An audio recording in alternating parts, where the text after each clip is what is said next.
Bem, devo retirar deles o máximo que puder, e então começar a procurar por uma nova leva. Eu admito francamente que não estava preocupado com a ética dos negócios da firma. Disse como fiquei aborrecido com a firma do Teller, e como isso me estimulou a preparar uma desforra. Mas eu não tinha nenhuma opinião a respeito desta firma. Eles podem ser desonestos, ou talvez até não ser tão ruins quanto se diz. Eu não tinha a intenção de deixá-lo fazer algum negócio para mim, ou seguir seus palpites, ou acreditar em suas mentiras.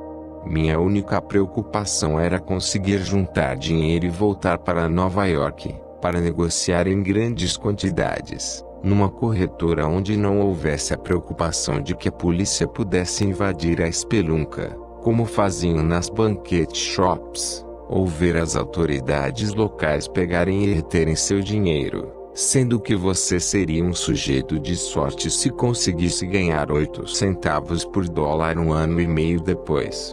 Mesmo assim, convenci-me de que iria conferir quais das vantagens nas negociações oferecidas por esta firma poderiam ser chamadas de legais. Não tinha muito dinheiro para depositar como margem, e as firmas que manipulavam as ordens eram naturalmente mais liberais a esse respeito, de maneira que umas poucas centenas de dólares rendiam mais nos seus escritórios. Fui até o lugar e conversei um pouco com o gerente. Quando ele percebeu que eu era um velho operador, que tinha formalmente mantido contas nas corretoras membros da Bolsa de Valores de Nova York, e que tinha perdido tudo o que levara comigo, parou de fazer promessas de que ganharia 1 milhão por minuto se deixasse que eles investissem em minhas economias.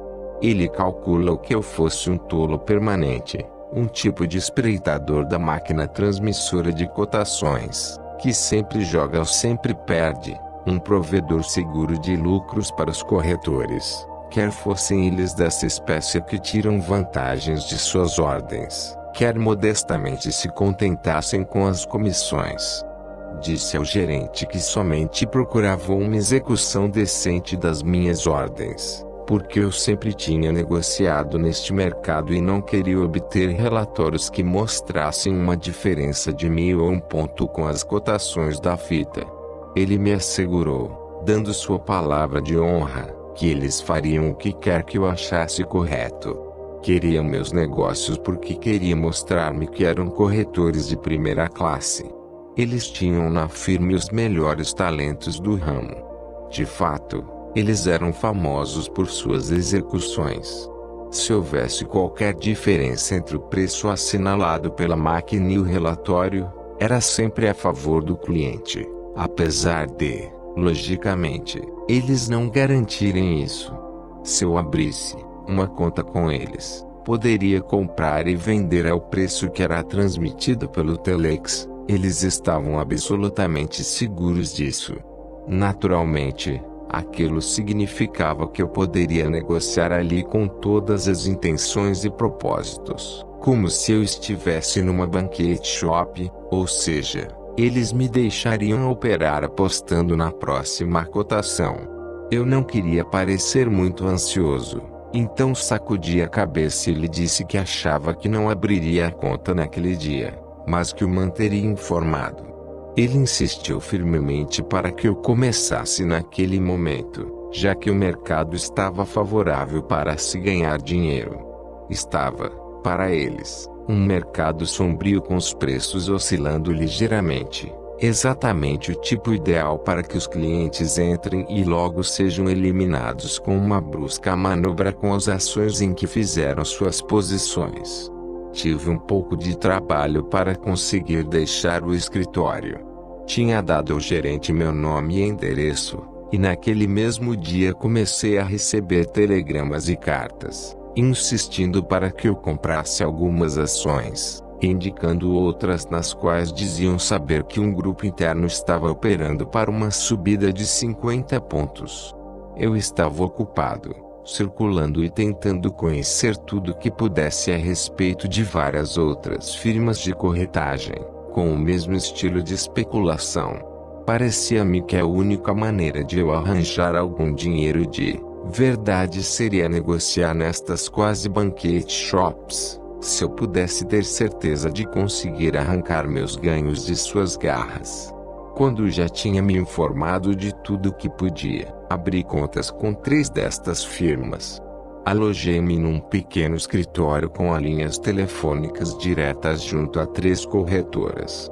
Negociei em pequenos volumes, de maneira que eles não ficassem assustados logo no começo.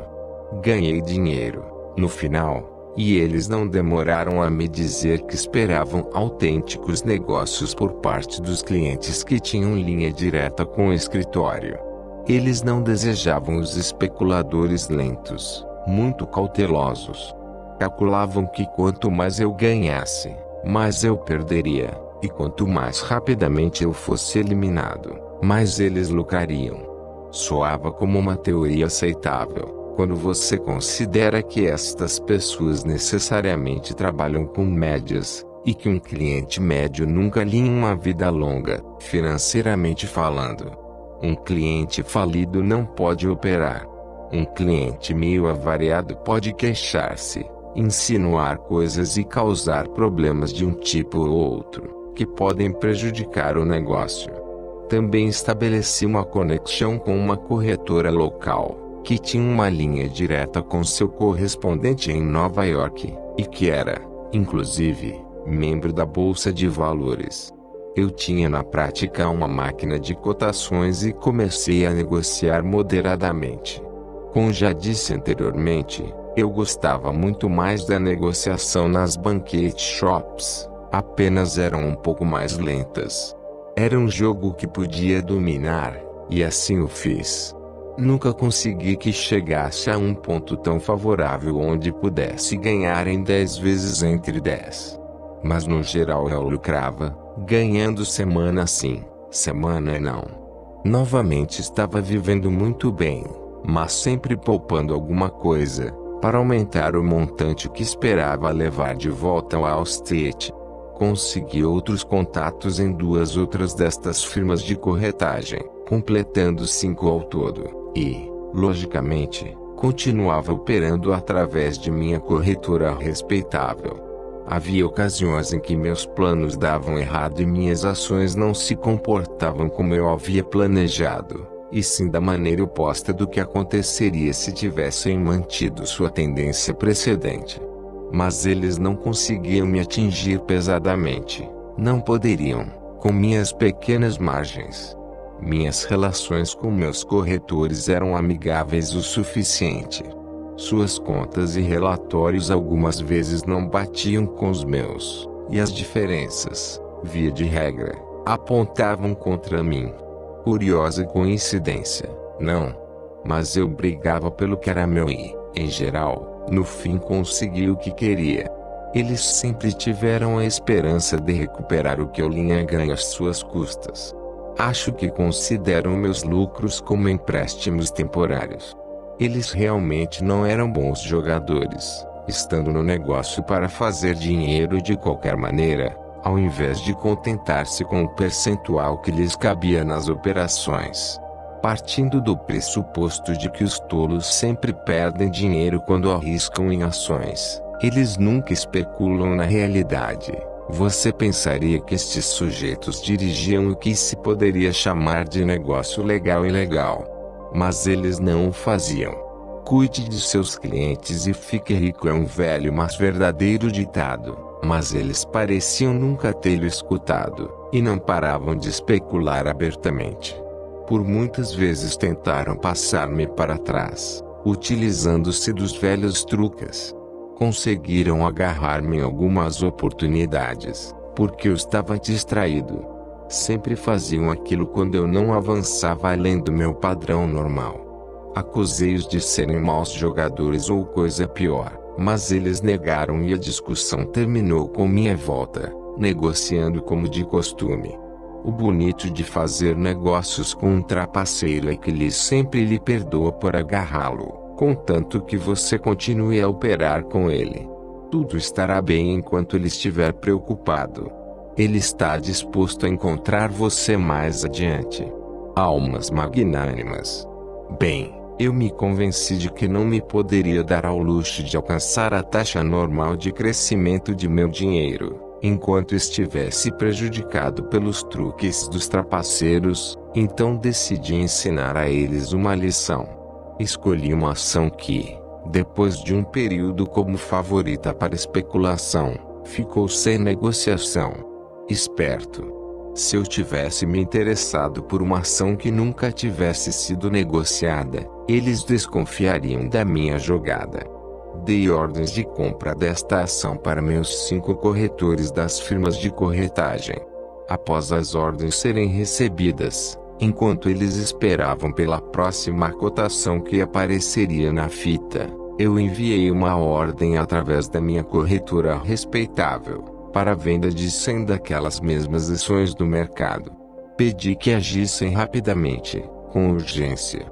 Você pode imaginar o que aconteceu quando a ordem de venda chegou ao pregão da bolsa. Uma ação desinteressante que uma corretora com conexões fora da cidade queria vender com urgência. Alguém comprou ações baratas. Mas o preço da transação, como apareceu na fita, era o que eu paguei por minhas 5 ordens de compra. No saldo, eu me tornei comprador de 400 daquelas ações por um preço muito baixo. A firma de corretagem, que trabalhava com suas conexões em Nova York, perguntou-me o que eu tinha escutado. Eu disse que alguém havia me dado este palpite.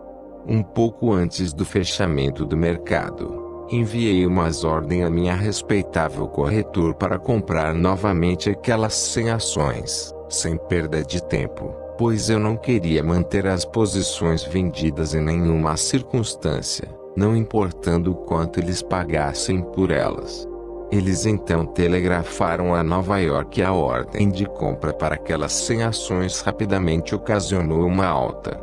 Eu, logicamente, havia dado também ordens de venda para as 500 ações que meus amigos tinham comprado em algum momento do pregão. Funcionou bastante satisfatoriamente. Como eles ainda não haviam descoberto, eu utilizei aquele truque uma série de vezes. Não desejava puni-los mais severamente do que mereciam, poucas vezes mais do que 1 ponto ou 2 em 100 ações. Mas aquilo ajudou a engordar o pequeno tesouro que eu estava aguardando para minha próxima aventura em Nova York. Algumas vezes variei o processo, vendendo algumas ações a descoberto, sem exageros. Estava satisfeito com meus 600 ou 800 dólares líquidos para cada fisgada. Um dia, a façanha funcionou tão bem que ultrapassou todos os cálculos, provocando uma oscilação de 10 pontos. Eu não esperava por isso.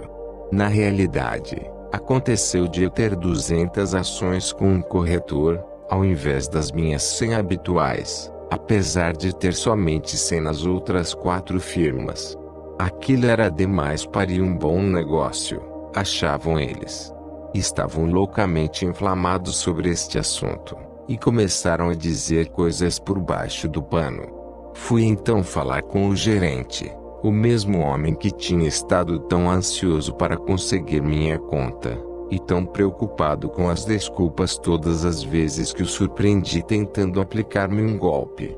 Ele falou de maneira muito imponente para um homem de sua posição. Aquilo foi um mercado manipulado para aquela ação, e nós não iremos pagar 1 centavo. Ele jurou. Não era manipulação quando você aceitou minha ordem de compra. Você me deixou entrar naquele momento, sem problemas, e agora você quer me tirar fora. Você não pode conseguir isso simplesmente dizendo que houve desonestidade, ou pode? Sim, eu posso. Ele gritou. Posso provar que alguém tramou uma negociata. Quem tramou uma negociata? Perguntei. Alguém. A quem você atribui isso? Perguntei a alguns amigos seus estão nisso, com certeza, ele disse. Mas eu falei, você sabe muito bem que eu jogo sozinho. Todos na cidade sabem disso. Sempre souberam, desde que comecei a operar com ações. Agora quero lhe dar um conselho de amigo. Você simplesmente ordene e consiga aquele dinheiro para mim. Não quero ser desagradável. Faça o que estou lhe dizendo. Não vou pagar. Foi uma transação fraudulenta, ele gritou. Cansei-me da discussão. Então lhe disse: você vai me pagar aqui agora. Bem, ele vociferou um pouco mais. Acusou-me categoricamente de ser culpado de fraude, mas finalmente pagou-me o que devia. Os outros não eram tão selvagens. Num dos escritórios, o gerente estivera estudando estas jogadas que eu fazia com ações sem negociação, e quando recebeu minha ordem, ele realmente comprou-as para mim e algumas para ele mesmo, ganhando algum dinheiro. Estes sujeitos não se preocupavam em ser processados pelos clientes, por acusação de fraude. Eles geralmente mantinham, já pronta, uma boa técnica legal de defesa. Eles ficaram com medo de que eu quebrasse os móveis. O dinheiro que estava no banco eu não poderia pegar, e eles tinham o cuidado de não manter nenhuma quantia exposta ao perigo. Serem conhecidos como espertalhões não lhes incomodaria, mas adquirir a reputação de maus pagadores seria fatal. Um cliente perder dinheiro com seu corretor não é raro. Mas, para um cliente, ganhar dinheiro e depois não recebê-lo é o pior crime contido no livro dos estatutos dos especuladores. Consegui todo o meu dinheiro, mas aquele pulo de 10 pontos colocou um fim ao gratificante passatempo de esfolar aqueles maus jogadores. Estavam caçando meu pequeno truque, que eles mesmos tinham usado anteriormente para espoliar centenas de pobres clientes. Voltei às minhas operações regulares, mas o mercado nem sempre estava apropriado para meu sistema, ou seja, limitado como eu estava pelo tamanho das ordens que eles aceitavam. Não poderia ter um grande e rápido sucesso financeiro. Estive nisso por mais de um ano, durante o qual usei cada dispositivo que pude imaginar para ganhar dinheiro negociando naquelas firmas as corretores de Nova York. Tinha uma vida muito confortável, comprei um automóvel e não limitava meus gastos. Tinha que juntar um dinheiro, mas também tinha que aproveitar a vida enquanto o fazia. Se minha posição no mercado era certa, eu não podia gastar tudo que ganhava. Assim, estive sempre poupando alguma coisa. Se estava errado, não ganhava nenhum dinheiro e consequentemente não podia gastar. Como eu disse, tinha juntado um maço bem grosso de dinheiro, e não havia muito mais o que ganhar nas 5 firmas de corretagem. Decidi então voltar para Nova York. Eu tinha meu carro, e convidei um amigo, que também era operador, para ir a Nova York comigo. Ele aceitou e nós partimos. Paramos em New Haven para jantar. No hotel, encontrei um velho conhecido e, entre outras coisas, ele me contou que havia uma firma na cidade que tinha uma conexão e estava fazendo ótimos negócios. Deixamos o hotel para continuar nosso caminho para Nova York, mas eu segui pela rua na qual ficava o Banquet Shop para ver como era sua fachada. Encontramos e não resistimos à tentação de entrar e olhar dentro. Não era muito suntuosa, mas o quadro estava ali, assim como os clientes. O jogo desenrolava-se. O gerente era um sujeito que parecia haver-se num ator ou um político. Impressionava muito. Ele disse bom dia como se tivesse descoberto o valor das manhãs depois de 10 anos de procura com um microscópio, e estava fazendo a você um presente com sua descoberta, tanto quanto com o céu, o sol e o dinheiro da firma. Ele nos viu chegando no automóvel esporte, e como éramos ambos jovens e descuidados, não acho que eu aparentasse 20 anos. Naturalmente concluiu que éramos uma dupla de estudantes de aula. Eu não disse que não éramos. Ele não me deu a oportunidade, pois começou a fazer um discurso. Estava muito feliz em ver-nos. Será que não queríamos nos sentar numa cadeira confortável? O mercado, Nós iríamos descobrir. Estava filantropicamente favorável naquela manhã. De fato, clamava por aumentar as reservas dos bolsos dos estudantes. Aliás, nenhum estudante inteligente jamais as tivera em quantidade suficiente desde a alvorada da história. Mas aqui e agora, com os benefícios da máquina impressora de cotações, um pequeno investimento inicial poderia retornar aos milhares. Mais dinheiro no bolso do que qualquer pessoa poderia gastar era o que o mercado de ações desejava oferecer. Bem, pensei que seria uma pena não fazer algum negócio, já que o gentil homem da Banquete Shop estava tão ansioso para que operássemos. Então eu disse a ele que faríamos o que ele desejava, porque eu sabia de muitos casos de pessoas que ganharam montes de dinheiro no mercado de ações. Comecei a negociar, muito moderadamente, mas aumentando o volume conforme ganhava. Meu amigo fez o mesmo. Ficamos aquela noite em New Haven e na manhã seguinte, às 9:55, voltamos à hospitaleira firma. O orador estava muito feliz em ver-nos, pensando que sua vez chegaria naquele dia. Mas eu ganhei $1.500, com uma pequena aposta de alguns dólares. Na manhã seguinte, quando fomos inesperadamente ao ótimo orador e entregamos uma ordem de venda de 500 ações da Sugar, ele hesitou, mas finalmente acabou por aceitar, em silêncio. A ação caiu 1 ponto. Eu liquidei a posição e dei-lhe o boleto. Ali estavam exatamente $500 de lucro, fora meus $500 de margens. Ele pegou 20 notas de 50 do cofre, contou-as 3 vezes bem devagar, depois contou-as novamente na minha frente. Parecia que seus dedos estavam exalando uma substância pegajosa, pela maneira como as notas pareciam grudadas neles. Mas finalmente ele me entregou o dinheiro. Ele cruzou os braços, mordeu seu lábio inferior, manteve o lábio preso entre os dentes, e olhou para o topo da janela atrás de mim. Disse-lhe que gostaria de vender 200 TL. Mas ele não se moveu. Não me escutou. Repeti meu desejo, somente modificando para 300 ações. Ele virou a cabeça. Esperei pelo discurso. Mas tudo o que ele fez foi olhar para mim. Então ele estalou os lábios e engoliu, como se fosse começar um ataque sobre os 50 anos de desordem política causada pelos homens desonestos da oposição.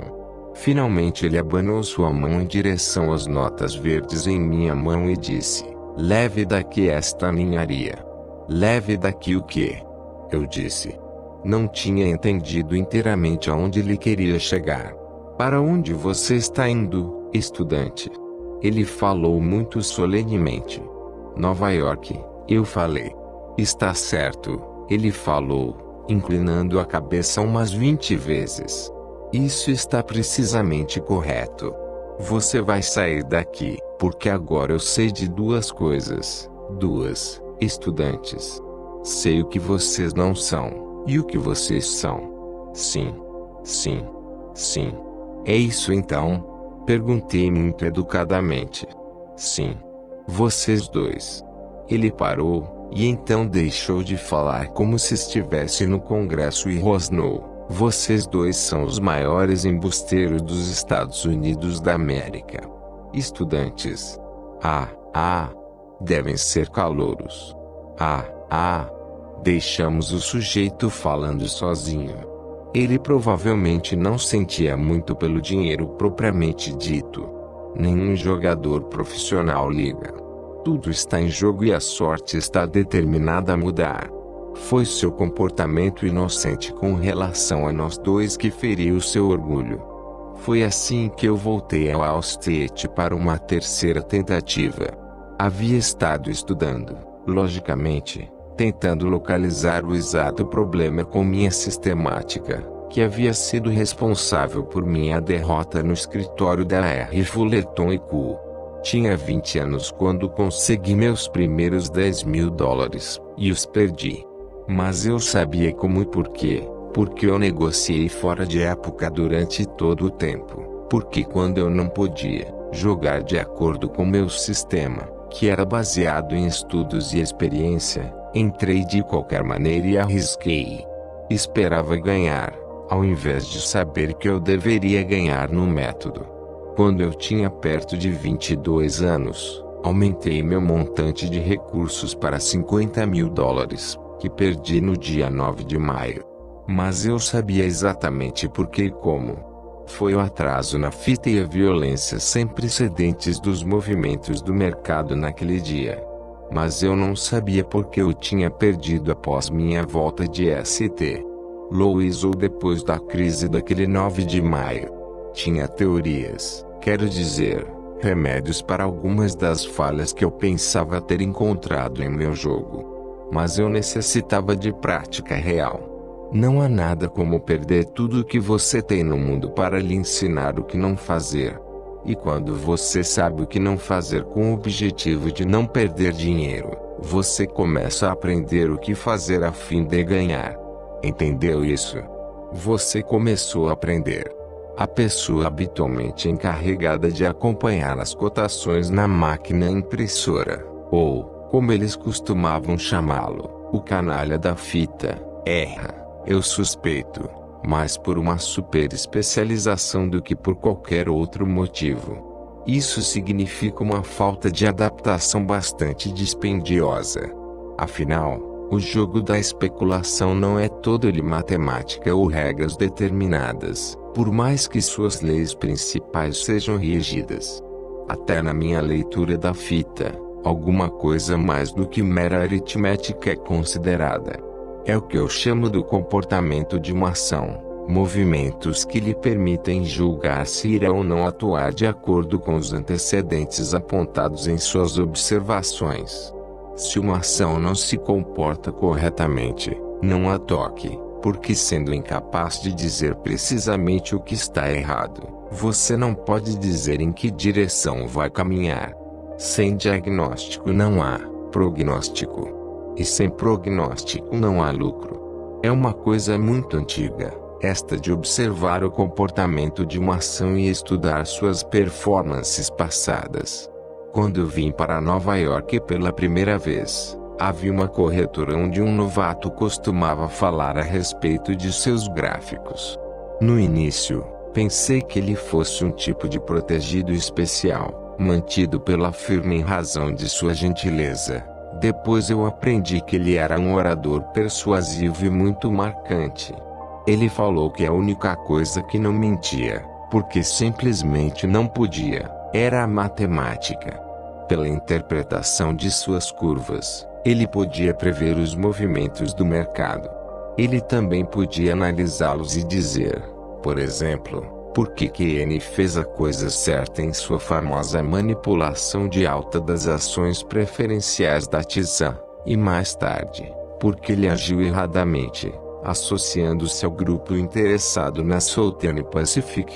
Em ocasiões diversas, um ou outro dos operadores profissionais experimentou o sistema do novato, voltando depois aos seus velhos métodos não científicos de ganhar a vida. Seus sistemas de acerto ou erro eram mais baratos, eles diziam. Soube que o novato disse que Keynes admitiu que o gráfico estava 100% certo, mas reclamou que o método era muito lento para uso prático num mercado aquecido. Havia um escritório onde um gráfico dos movimentos diários dos preços era construído. Ele mostrava, à primeira vista, exatamente o comportamento de cada ação nos últimos meses. Comparando essas curvas individuais com a curva geral do mercado e tendo em mente algumas regras, os clientes poderiam dizer se a ação, sobre a qual eles ouviram algum palpite não científico para comprar, estava suficientemente qualificada para uma alta. Eles utilizavam o gráfico como uma espécie de fonte de informações complementar. Hoje em dia existem muitos corretores onde você encontra gráficos. Eles já vêm prontos dos escritórios dos especialistas em estatística, e incluem não só ações mas também mercadorias. Eu diria que um gráfico ajuda aqueles que podem interpretá-lo ou, melhor dizendo, aqueles que podem assimilar o que interpretam. O leitor de gráficos médio, contudo, está apto para tornar-se um obcecado com a noção de que as depressões e picos, movimentos primários e secundários, estão todos ali exatamente para especulação com ações. Se ele força sua confiança para seu limite lógico, está destinado a quebrar. Existe um homem extremamente capaz, o principal sócio de uma bem conceituada corretora, membro da Bolsa de Valores, que é realmente um matemático bem treinado. Ele é formado numa famosa escola técnica. Ele projetava gráficos baseados num estudo muito cuidadoso e minucioso do comportamento dos preços em muitos mercados, ações, títulos, cereais, algodão, dinheiro e outros. Ele retrocedeu anos e anos e traçou as correlações e movimentos sazonais, ou seja, tudo. Usou seus gráficos em suas operações com ações durante anos. O que ele realmente fez foi tirar vantagem de algumas negociações preço-médio altamente inteligentes. Disseram-me que ele ganhava regularmente, até que a guerra mundial acabou com toda a sua primazia. Soube também que ele e seus seguidores perderam milhões antes de desistir. Mas nem mesmo uma guerra mundial pode afastar o mercado de ações de uma tendência de alta quando existem as condições para isso, ou de uma queda quando as circunstâncias são baixistas. E tudo que um homem necessita saber para ganhar dinheiro é avaliar as condições. Eu não queria me desviar do assunto desta maneira, mas não posso evitar que isso aconteça. Quando penso em meus primeiros anos de Wall Street, sei agora o que não sabia então, e penso nos erros da minha ignorância, porque são aqueles os erros que o especulador em geral faz. Entra ano, sai ano. Depois que voltei a Nova York para tentar, pela terceira vez, acertar no mercado de ações através de uma corretora membro da bolsa, eu negociei intensivamente. Não me esperava sair tão bem quanto nas banquete shops. Mas eu achava que, depois de um tempo, eu poderia estar ainda melhor, porque seria capaz de manejar com sucesso um lote de ações muito mais pesado. Contudo, posso ver agora que meu problema principal era meu fracasso em compreender a diferença vital entre arriscar em ações e especular com elas.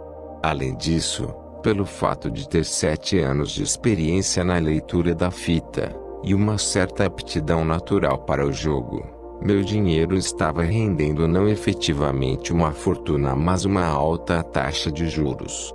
Ganhava e perdia como antes, no balanço tinha lucros. Quanto mais eu ganhava, mais eu gastava. Isso é o que acontece com a maioria dos homens.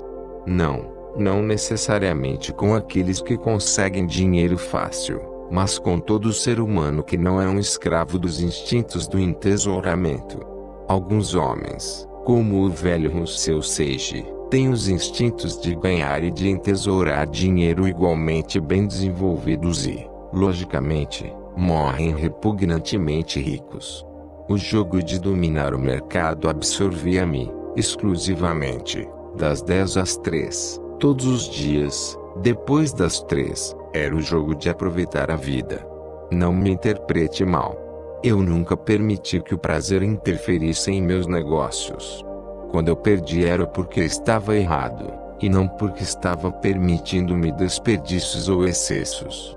Nunca havia nervos despedaçados ou membros dolorosamente cansados para estragar meu jogo. Eu não poderia permitir que qualquer coisa me afastasse da sensação de estar fisicamente e psicologicamente em forma. Até hoje, eu normalmente vou para a cama às 10. Quando jovem, nunca fiquei acordado até altas horas, porque não poderia fazer negócios adequadamente sem dormir o suficiente. Eu estava acima do ponto de equilíbrio. E este é o motivo pelo qual eu não achava que havia qualquer necessidade de me privar das boas coisas da vida. O mercado estava sempre ali para proporcioná-las. Eu estava adquirindo a confiança que vem para o homem que possui uma atitude profissional e serena com relação a seu próprio método de conseguir pão e manteiga para ele mesmo. A primeira mudança que fiz em meu jogo foi na questão do tempo. Não poderia esperar que o fato certo realmente acontecesse, e então ganhar 1 ou 2 pontos, como eu fazia nas banquete shops. Tinha que começar muito antes, se quisesse ganhar com as flutuações no escritório da Fullerton. Em outras palavras, tinha que estudar o que iria acontecer, tinha que antecipar os movimentos das ações. Isso soa como um estúpido lugar comum, mas você sabe o que quero dizer. Esta foi a mudança em minha própria atitude em relação ao jogo, que foi de suprema importância para mim. Ele me ensinou, aos poucos, a diferença essencial entre apostar nas flutuações e antecipar os inevitáveis avanços e declínios dos preços, entre arriscar e especular. Tive que antecipar em mais de 1 hora meus estudos do mercado, o que era algo que eu nunca teria aprendido a fazer nem nas maiores banquete shops do mundo. Interessei-me por relatórios das negociações, ganhos das estradas de ferro e estatísticas comerciais e financeiras.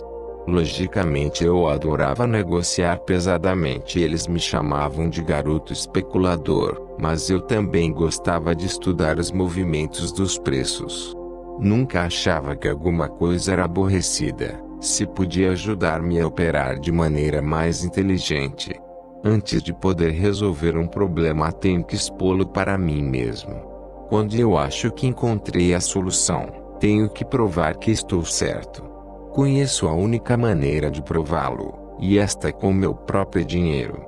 Lento como foi meu progresso, olhando agora, acredito que tenha aprendido mais rápido que pude, considerando que no final das contas eu estava ganhando dinheiro.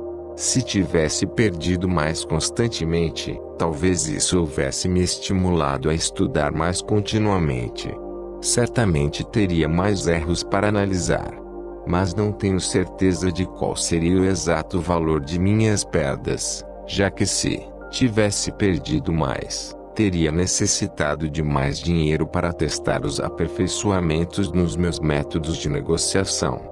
Estudando minhas jogadas vitoriosas no escritório da Fullerton, descobri que, apesar de estar constantemente 100% certo no mercado, ou seja, em meu diagnóstico das condições e da tendência geral, não estava ganhando tanto dinheiro quanto meus acertos me permitiam. Por que seria? Havia muito para aprender sobre a vitória parcial, tanto quanto sobre a derrota. Por exemplo, eu tinha a expectativa de bons negócios no início de uma alta do mercado e tinha bancado minha opinião através da compra de ações. Seguiu-se um aumento no preço, como eu tinha claramente previsto. Até aí, tudo bem. Mas, o que mais eu fiz? Ora, escutei os mais velhos e reprimi minha impetuosidade juvenil. Convenci-me a ser prudente e jogar com cuidado, moderadamente. Todos sabiam que a maneira de se fazer aquilo era liquidar a posição, realizando os lucros e comprando de volta as ações quando os preços baixassem. E isso foi exatamente o que eu fiz, ou melhor, o que tentei fazer. Sempre pegava os lucros e esperava por uma redução dos preços, que vinha.